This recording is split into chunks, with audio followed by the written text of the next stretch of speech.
Okay, so the last presentation is by Engineer Heesterman, and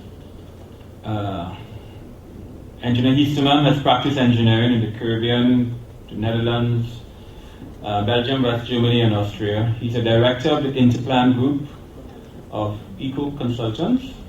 He's a specialist consultant in water supply, drainage, wastewater control, erosion control, and integration of water management considerations in land use planning. He co-managed the Caparo River Basin study, contributes to the development of the Mamuel Flood Control Dam, development of the CRH interchange, and a coastal protection project at 5 sites on the country's coast. He chaired a committee of the JCC formulating a policy on water management and drafting a drainage guide. He has been a consultant to the Trinidad and Tobago Drainage Division on several projects and has extensive experience in river basin planning and management. He pioneered a number of erosion and sediment control projects on steep slopes, and his presentation today, this afternoon, is on stormwater pollution prevention plan. And thank you for giving me the opportunity to speak to you about something that is very close to my heart. And I want to especially thank Nico Kersting, who also helped me with putting this slide presentation together. I want to talk about stormwater pollution prevention planning. That gets it going? Yeah. Right. Oh, that's neat. I can see both slides at the same time. I want to first talk about, very briefly, what is stormwater pollution prevention planning. And then these are the points of my presentation. Talk briefly about, well, why are we talking about that in the context of disaster preparedness, and what are we going to do about it? And what we are going to do about it is try to move in the direction, as the drainage division has already indicated, of away from focusing alone on drainage alone to approach instituting an integrated water management approach. What are the main? I will deal with the approach of integrated water management in a nutshell, and then talk about the main issues of such an integrated water management approach, to then come back to the stormwater pollution prevention plan.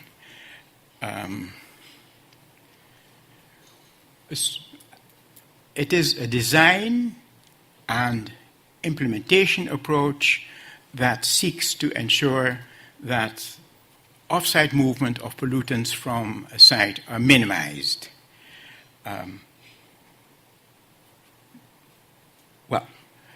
The stormwater pollution prevention plan is now mandatory in North America and on all construction projects. And you have to have an approved plan before you are allowed to break ground, and the necessary measures to limit off-site movement of sediment have to be inspected by an inspector before you are allowed to move further after installing the initial measures. And there's been a movement to not only focus on pollution, but also embrace the conservation of the hydrological regime and include water quality in these efforts. Why are we talking about stormwater pollution prevention planning in a conference on disaster preparedness? Well, I think the previous speakers have already highlighted some of those elements. That if you're inundated with muddy water, that is a vastly more disastrous experience than if it's just a question of getting your feet wet. A very important aspect of the impact on disaster preparedness is that during a storm, when a lot of sediment is deposited, it is deposited precisely at the time that you need your discharge capacity the most. And as Fazikan said about his experience in the St. Elizabeth home, the drains that were in place were filled with silt and did not function. That illustrates that point. Well, the approach of, I want to place stormwater pollution prevention planning in the context of integrated water management because it is integral to it. You cannot effectively manage your movement of pollutants by water if you are not managing the whole movement of water. And an integrated water management approach will also not be effective if you don't deal with the crucial aspect of sediment being brought down by stormwaters. So, what are the main points of an integrated water management approach? 6, really. The important one is to conserve the existing hydrological regime, because what we have traditionally been doing by focusing on drainage, that is getting rid of water as quickly as possible, is not really solving the problem, but increasing it whilst we move it downstream. Now, there has been a change in the policy of the Drainage Division, and the division is in principle demanding that the result of a 25-year storm will not be an increase in discharge compared with the pre-development situation. But I will show you why we need to expand on that policy to also include other recurrence intervals. Well, preventing erosion, that speaks for itself, that should be one of the goals, and controlling sediment deposition.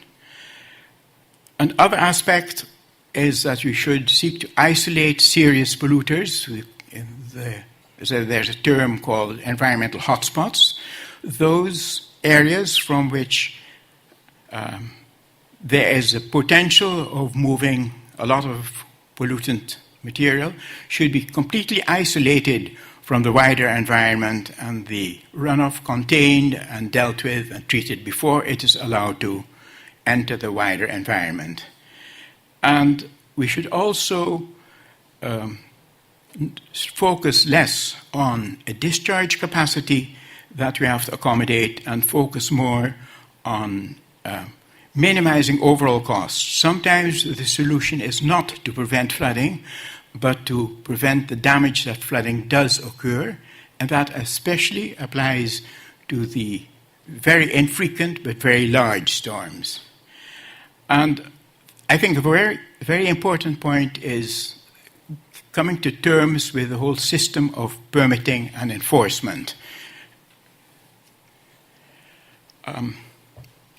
I want us to move away from drainage, and I think it would be better for the division if their name was not one that encouraged focus on drainage alone. What is wrong with drainage as opposed to stormwater management? Well, to begin with, the focus on getting rid of water leads to higher discharges. I think that is well understood by now. Less understood is the fact that the focus on an infrequent design storm, the 25-year design storm, actually leads to an increase in risk by larger than design storms. Now, risk is identified as the chance of an occurrence multiplied by the damage that will take place when that occurrence happens. And the Drainage Division, in their presentation, pointed out the issue that in Caparo, we reduced the magnitude of flooding, and that resulted in encouraging development in an area that was still at risk, with overall effect that the actual risk of flooding increased. We should not focus on only the design storm, which is generally the 25-year storm, which I would like to characterize as the economic design recurrence interval. We should design for a whole range of storms. I have for quite some time been advocating that we should look at the probable maximum storm as the one system that we design, and that within the bed of that probable maximum storm, we would locate the system to accommodate the economic design storm, and within that we should also design this, a system according to the methodology that Mr. Narayan Singh mentioned, seeking to develop a system that is self-maintaining, the bed-forming storm. So we have kind of three rivers, the smaller sitting in the middle size, sitting in the larger. Now, I am not advocating that we start building rivers that are big enough to accommodate the probable maximum storm. We should identify the area that will be inundated by such a storm and then manage it in such a way that we are prepared for that storm when it does come along. That is the fourth point. The last point is that water is a valuable resource and we are increasingly throwing it away, and we should move away from that to conserving water. Low impact development is a term that has been coming to the fore recently. It is really no different from integrated water management, and it seeks to achieve the same goals, but rather than allowing our hydrological system to deteriorate and then try to fix it, low impact development seeks to conserve and bring back the hydrological regime to where it was before man interfered with the system. So, for instance, instead of draining a new development in the traditional way down to a detention pond, and then at the location of the detention pond and outflow, fixing the problem that you've created, a low-impact development approach seeks to maintain the pre-development hydrological regime right through a development by several tools that a designer can use, from maintaining long lengths of overland flow, whereby water moves as a very thin film slowly over a large plain. And when it does come into the water storage and conveyance system, there are several things that you need to do to enhance the water quality and hold back water. That can be in detention ponds. It can simply be in very wide drains in which water moves slowly. And lastly, we need to look at a number of things that will enhance water quality. Filtering water in the form of overland flow through vegetation is one of them.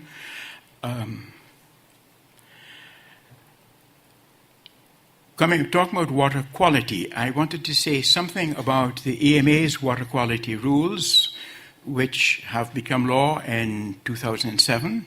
The EMA has adopted the approach that the Environmental Protection Agency has abandoned several years ago, of insisting on water quality expressed as permitted levels of pollution in milligrams per liter of stipulated pollutants. The EPA has found that to be unworkable. They cannot effectively enforce adherence to those rules because it is very difficult to actually measure whether a developer is breaking the law, because you've got to be at his site during a peak event to notice what is the quality of the water that he's discharging, and if it becomes a court case, he has got a very good chance of convincing the judge that those stipulations are unreasonable, because even a pristine site at the height of a storm event will discharge water of quality that will not meet those stipulations. And for that reason, the EPA has moved away from insisting on such standards in the direction of insisting on best management practices. And towards the end, I will talk a little bit about best management practices and demonstrate a few examples. But one best management practice that I want to highlight here is the requirement to treat a water quality volume. Now, the water quality volume is generally defined as the volume of runoff that will come from a storm event of such a magnitude that 90% of the runoff in an average year would be covered by a storm of that magnitude. In the States, it is generally a requirement that the water quality volume from the entire developed area is captured and treated. Now, the simplest form of capturing it is, I think, letting it stand in a retention basin as opposed to a detention basin, and let it percolate to the ground. I will come back to that in my examples. But what does this change or this switch in focus mean for us engineers? Well, 4 points, and I think we already have kind of agreed that we should move away from the focus of getting rid of water to a combination of storage and discharge. And the second very important point, which Engineer Narayan Singh also underscored, is that we are not designing for water, or we should not be designing for water movement only. We should be designing for sediment and water movement with the goal of achieving systems that are largely self-maintaining. And that is the reason why we need to design for a range of recurrence intervals, because most of the sediment transport is associated with the frequently occurring storms. Mr. Narayan Singh mentioned the term the bed-forming discharge. That is a discharge that, if man were not to interfere with the system, the river would have created for itself. If you are going to increase the response to the 1 or 2 year storm, which is roughly the recurrence interval for the bed-forming discharge, if you're going to increase this system's response to the 2 year storm, you will start eroding existing natural streams. And for that reason, you should also focus on a design that will maintain the response to the 1 year and the 2 year storm. And lastly, I think we should plan for extreme events. Now, I've been advocating this for years, and people then think that I am saying every small drain should be sized to accommodate the possible maximum storm. That is not the case. I think we should recognize that when the maximum storm does hit, the area that is inundated is your river, and you should recognize what becomes the river, and the plan should be developed to manage that river. For accommodating the maximum storm, or the runoff from the maximum storm, the focus then would indeed not be on trying to control flooding, but on accepting more or less that that is a flooding you're going to have to be prepared for, and the preparation should focus on minimizing damage, partially through zoning, partially through building codes. Certainly you should not have sensitive buildings in the inundatable area. Building codes could help us to ensure that when the flood does strike, it is a nuisance but not a disaster. So it is together with the Town and Country Planning and with the Office of Disaster Preparedness and Management that we engineers should be evolving the plans to anticipate what we do, or how we as society are going to experience the consequences of a maximum storm. Right. Having told you something about a preferred integrated water management approach, I want to go back to, well, how do we go about developing a stormwater pollution prevention plan? In first instance, and that's really an integral part of integrated water management, design the whole system to limit discharges and flow velocities. It is with high flow velocities that we mobilize sediment, so we should keep our velocities low enough that we don't disturb the preferred sediment movement regime. With regards to work on a construction site, a stormwater pollution prevention plan identifies all the different activities that need to take place to come from the pre-development situation to the final project, and then sequences those activities to minimize the impact. For instance, it's obvious that you must start the project with the necessary berms that are to protect vulnerable areas from approaching surface flow, and you should install the outflow controls and the downstream controls and site entrances to prevent movement of mud on tires. An important aspect of the sequencing plan is that we limit the extent of exposed earth at any one time.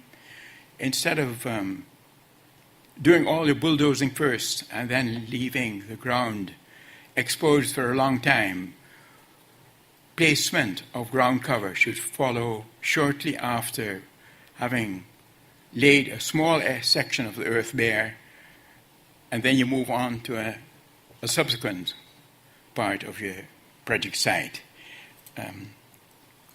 We should prepare to cover earthworks as quickly as possible, either by part of your final construction or by temporary cover, such as wood chips. And there should be a plan that anticipates what is going to go wrong and how you deal with that, an emergency response plan. This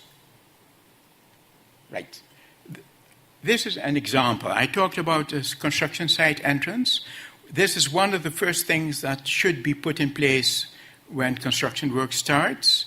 It is a construction site entrance exit to allow trucks leaving the site to get rid of the mud that clings onto the underbody of the truck and the tires. And sometimes it's necessary to combine that with a washing station. It's just a question of sequencing, really. This can be the base course for a road that you have to design anyway. What is this? During construction? These are a number of things that you should be doing. Yes, I think it's important. One of the things we tend to do in construction practices in Trinidad is to grade a whole site and then have the whole area exposed. And instead of doing that, we should prepare a site by brush cutting and then doing earthworks only on those areas where you have to put down foundations, be it for a building or a road or what. We should maintain vegetal cover as much as possible.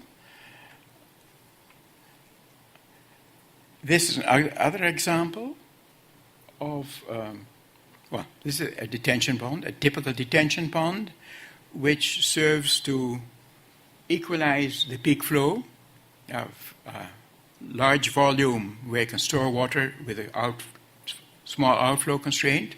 So the outflow from the site together with the detention pond volume is engineered to not exceed the pre-development response to the design storm. As I said, we should be looking at doing several different design storms. So the outflow control structure would be slightly more complicated than just simply one constraint, one pipe.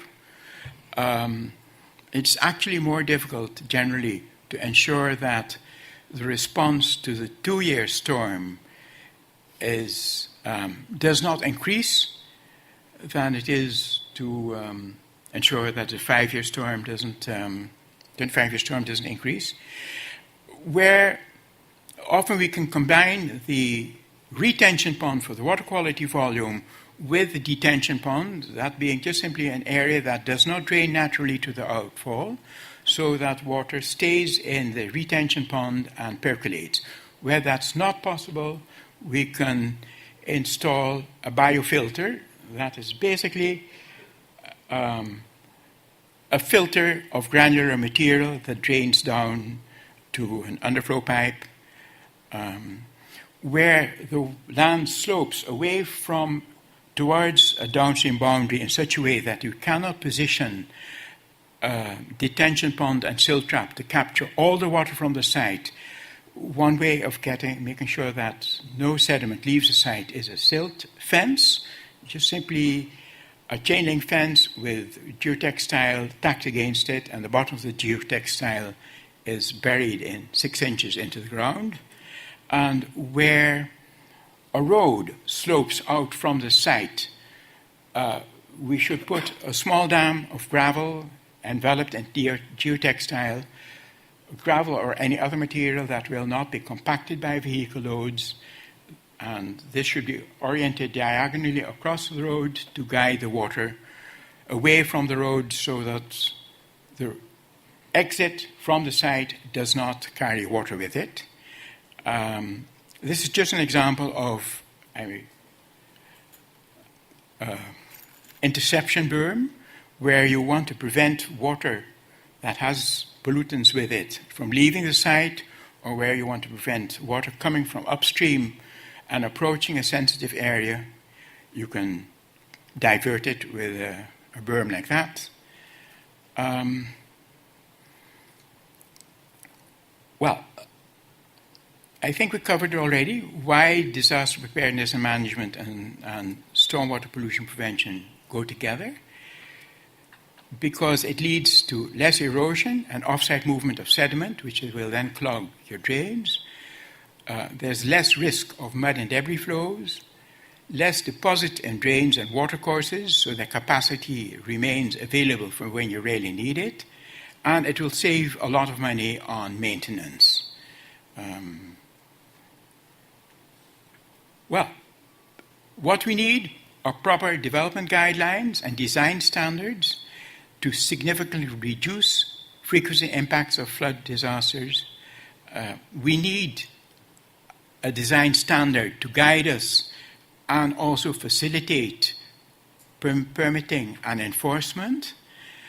And there are many, many stormwater manuals available worldwide, so we do not have to reinvent the wheel. We just have to intelligently go through what's available and see and agree on a format that we accept as ours. I think that is absolutely everything.